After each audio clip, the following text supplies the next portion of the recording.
Hero Showdown is a completely different game mode in Star Wars Battlefront 2 than any other mode we've seen so far. With 2v2, there's more to it than just your skill with a lightsaber or blaster, and we'll cover how to win more games next.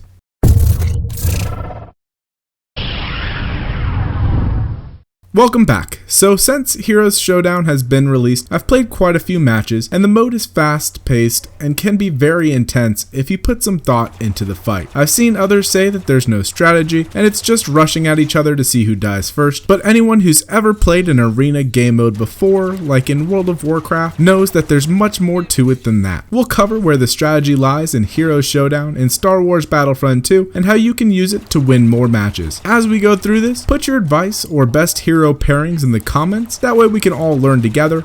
Or if you don't have anything really to share, just go ahead and leave a comment so that way I know you were here. Before we get into it, head over to StarWarsGaming.net. There you'll find all the news for Star Wars Battlefront 2.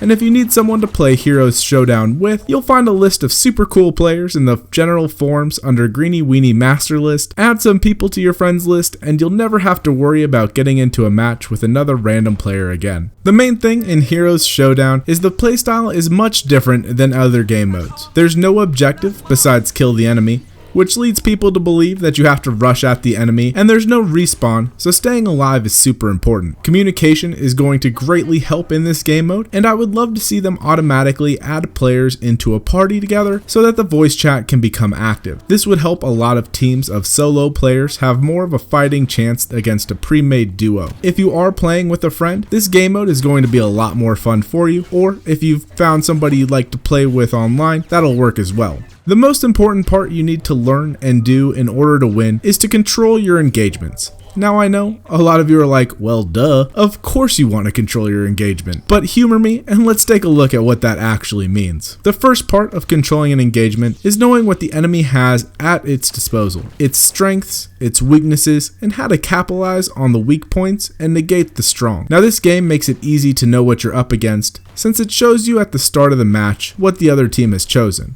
At this point, you need to decide, do we need to fight in the hallways, like if you see a Boba Fett, which will reduce his ability to use his jetpack, making him easy pickings for lightsaber heroes, or do you want to fight in the open, like when you see that there's two lightsaber heroes, allowing your range to take them down without having them be in really any harm's way and have clear line of sights for shots. This is where the main overlay of the strategy of Heroes Showdown is. When we look deeper into it, is your team going to be the aggressor or the defenders? For that, you'll need to plan your own team's makeup, and where voice chat will really come in handy into knowing your own strengths. If you're running a Phasma or Han, playing defense is the way to go. You're going to want to bait the enemy into traps, like with Phasma's droid allowing it to stun enemy combatants, or putting a detonate charge on the roof or a doorway for a free hit before the fighting begins. Other heroes have defensive capabilities as well, like Lando and Bossk, and these need to be used in order for those heroes to be as effective as possible. On defense, you're at an advantage, since you have control of the area that you're going to fight in, and the location shows on the minimap every few seconds, which will allow you to know where the enemy is going to be coming from, and more importantly,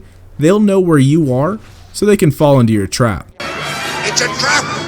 If you want to be the aggressors, and I wouldn't recommend starting the first match as the aggressor team, you're going to forfeit where you want the fighting to take place. And that's going to put you at a huge disadvantage. You need to pick heroes that are going to be good at reacting to the situation, and for the most part, that's when you'll see teams run dual lightsaber heroes, since they want to get in close. If you choose to be the aggressor team, you still need to be smart about when you're going to go in and attack, and if possible, you'll want to bait the enemy team into overextending. I should probably clarify that term, overextending. Overextending is when you chase someone into a bad position.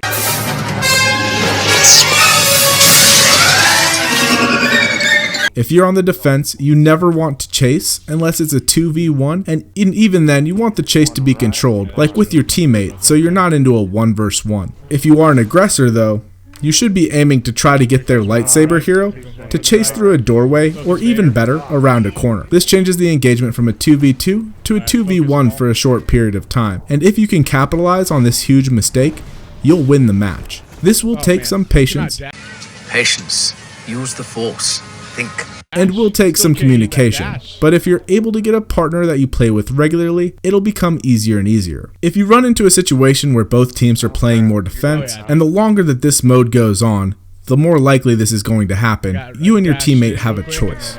You can either wait out the match for the timer to run out, which is about 5 minutes I think, and the match will end in a draw, or more likely, the other team will turn into the aggressors. If you choose to do this, you'll want to pick more aggressive heroes from there on, since you should assume that the other team is going to continue to be super defensive. Or, if you'd like, you and your teammate can choose to become the aggressors at this point. Again, if you choose to be the aggressors, you'll want to draw them out and try to bait them. But if you wait long enough, it's very likely they're going to end up coming to you. No matter what role you are playing, attacker or defender, keep in mind that it's okay to retreat and regroup.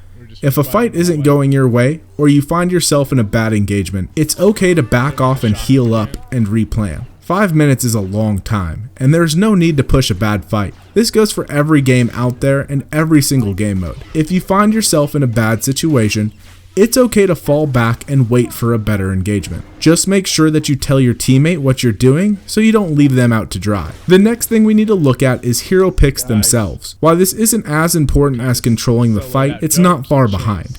It's important to pick heroes that will complement each other well. This is why generally 2 range and 2 lightsaber heroes isn't going to be very common. Well, it probably will be for a while until people start realizing that a mixed team is better. While you may be tempted to run a Finn and Yoda duo, I mean you have health for days if you do that, it is better to mix them up, allowing 2 matches with a health buff instead of just 1. You may also be tempted to run a Boba and Palpy team because they look the coolest. Their abilities don't really complement each other well, and they both get melted to lightsabers quickly. If you are solo queuing, take a second to see who your teammate is picking, and then pick someone that will complement them. If you're in a party, again it's much easier since you can talk it through before you pick. And there are a ton of combinations that can be successful, and even bad combos can win if the players are able to communicate well and, more importantly, follow the final guideline that I have, which is to focus fire 1 player at a time. Now the battles are going to be hectic, it's going to get messy, and it's hard to do. But if you're able to coordinate with your partner to focus fire a single hero down first, you're going to win the largest number of matches. This time we will do it together. I was about to say that.